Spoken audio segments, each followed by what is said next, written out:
Welcome back to another explainer. Today, we're diving headfirst into the intense, nonstop battle between the absolute extremes of the Central Texas climate and residential HVAC systems. If you've ever found yourself wondering why your AC always seems to break down at the worst possible second, well, you're in the right place. We'll be using some great localized data and insights from All Pro HVAC out in Hutto, Texas, to really ground this in reality. Okay, here's our game plan for today. We'll look at the Texas climate stress test, map out some common failure points, go over the rules for repairing versus replacing, and finally touch on the technical standards and codes. All right, part one, the Texas climate stress test. 95 degrees, and honestly, usually more. That's the peak summer heat relentlessly hammering the Blackland Prairie from June all the way through September. Now, unlike milder places where the AC might kick on just a few times a day, out in Central Texas, these systems have to run almost constantly. It's basically a relentless endurance marathon for the machinery. But heat is really only half the battle, right? Throw in a constant 65% humidity. High heat is bad enough, but when you combine it with that much moisture, your system is pulling double duty. It's not just dropping the temperature, it has to actively wring out gallons and gallons of water from the air. That massive moisture load puts an immense strain on compressors and drain systems. So when you put it all together, the constant summer cycling, those weird, unpredictable winter freezes that shock systems meant for cooling, and the heavy moisture removal, you've got a perfect storm. It creates an environment that basically fast-forwards normal mechanical wear and tear.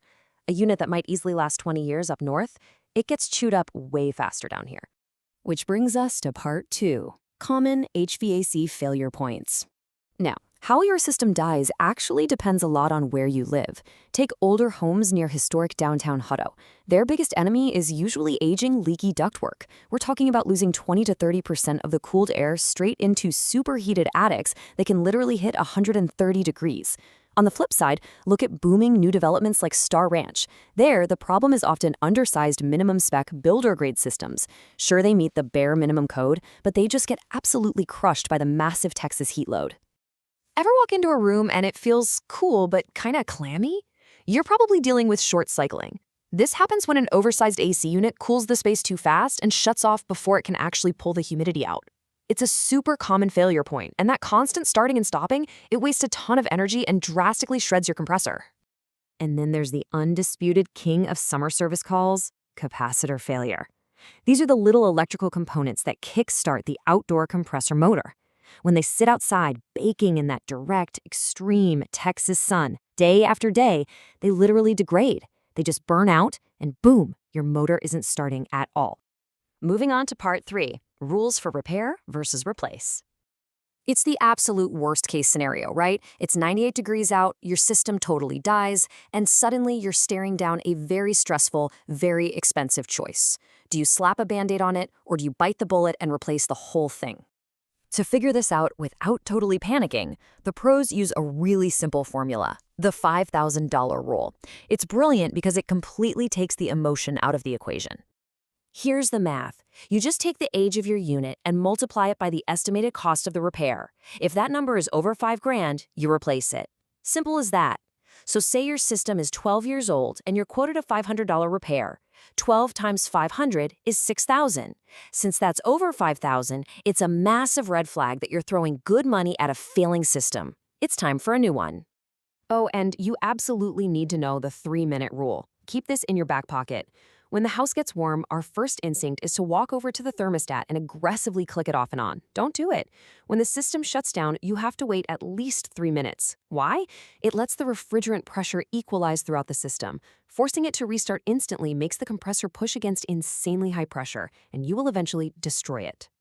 And look, timing really is everything. If you're paying attention to your system's health and you schedule a replacement in the fall or spring, you totally avoid that midsummer panic.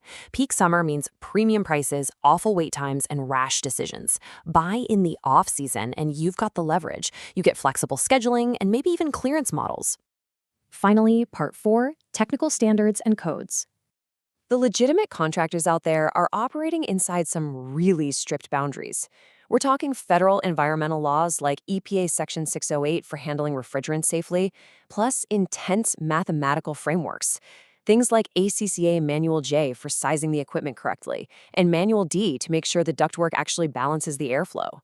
If we zero in on that Manual J standard, you realize professionals aren't just guessing here.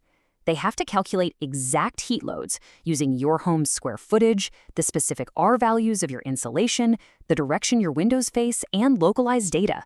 For Hutto, they use a brutal 97-degree design temperature. Doing that exact math is literally the only way to prevent that awful short cycling issue we talked about. We also have to talk about regulations, because things are shifting fast. Environmental rules have completely phased out older refrigerants like R22. So, if your older system springs a leak, a tech legally cannot just top it off anymore.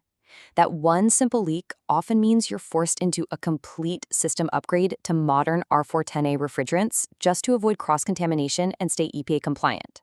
So now that you understand the crazy environmental stress these systems face, how they break down, and the financial and technical rules of the game, you've got to ask yourself, is your home setup actually mathematically and mechanically prepared to survive another Central Texas summer? Take a look at your unit, check its age, maybe run that $5,000 math in your head before the real heat sets in. Ultimately, are you ready for the heat, or are you just counting the days until your AC leaves you sweating in the dark? Thanks so much for joining me for this explainer. I'll catch you in the next one.